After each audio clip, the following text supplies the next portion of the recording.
कराची कोरंगी के गोदाम वाले इलाके में हथियारबंदन 97 लाख रुपया फुर करे फरार थी विया आहिनि। हथियारबंदन कैश खड़ी वींदड़ वैन में 97 लाख रुपया फुर करे फरार थी विया। सिक्योरिटी गार्ड जख्मी थी पियो। रक़म फुर वाले मामले जो सूबाई घरो वज़ीर ज़िया सलंजार नोटिस वरतो है और रिपोर्ट पिण तलब करे वरती है। पुलिस कार्रवाई बाबत फौरी तौर आगाह कयो वञे।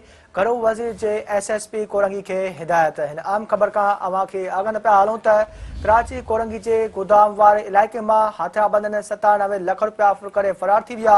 हथियारबंदन कैश खड़ी वींदड़ वैन में 97 लाख रुपया फुर करे फरार थी विया। सिक्योरिटी गार्ड जख्मी थी पियो। रक़म फुर वाले मामले जो सूबाई घरो वज़ीर ज़िया सलंजार नोटिस वरतो है। पुलिस कार्रवाई बाबत फौरी तौर आगाह कयो वञे। घरो वज़ीर जी SSP कोरंगी के हिदायत।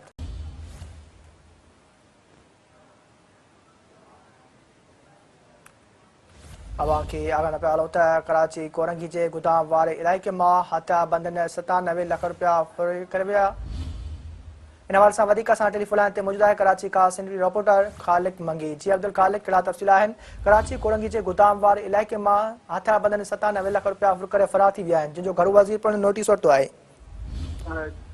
जी, कराची जे इलाइक़े कोरंगी गोदाम चोरंगी वटां हिकु निजी बैंक मां जेको आहे त कैश रक़म 97 लाख रुपया कार सवार हथियारबंद जेको आहे त फुर करे विया आहिनि। जॾहिं त जेके फोरू आहिनि उहे हिकु गाॾीअ में आया ऐं हथियारनि जे ज़ोर ते जेको आहे त जेके ही पैसा आहिनि उहे फुर करे विया आहिनि। जॾहिं त जेके ॾोहारी आहे उहे अल्टो कार में जेको आहे त आया हुया। जॾहिं त बैंक मां जेको आहे त शहरी जीअं पैसा कढाए निकिता त हथियारबंदन कैश वैन मां जेको आहे त हिन पैसा जेको आहे त फुर कया आहिनि। जॾहिं त मां अव्हांखे ॿुधाईंदो रहां त SSP कोरंगी गोदाम चोरंगी वाक़े जो जेको नोटिस आहे उहो वरितो आहे ऐं ज़ख़्मियुनि खे फौरी तौर अस्पताल मुंतक़िल करण लाइ चयो वियो आहे। जॾहिं त मां अव्हांखे ॿुधाईंदो रहां त हिन वाक़े जो घरू वज़ीर ज़िया लंजार में नोटिस वरितो आहे। SSP कोरंगी तारिक नवाज़ खे फौरी तौर जाइ वारदात ते पहुचण जो चयो ऐं हुनखे इहो चयो त हिन में मुलविस जेके बि माण्हू आहिनि उनखे टेक्निकल जी बुनियाद ते जदीद जेको आहे त इस्तेमालु करे उन्हनि खे गिरफ़्तार कयो वञे। गिरफ़्तार जवाबदारनि ख़िलाफ़ जेको आहे त हिन वक़्तु पुलिस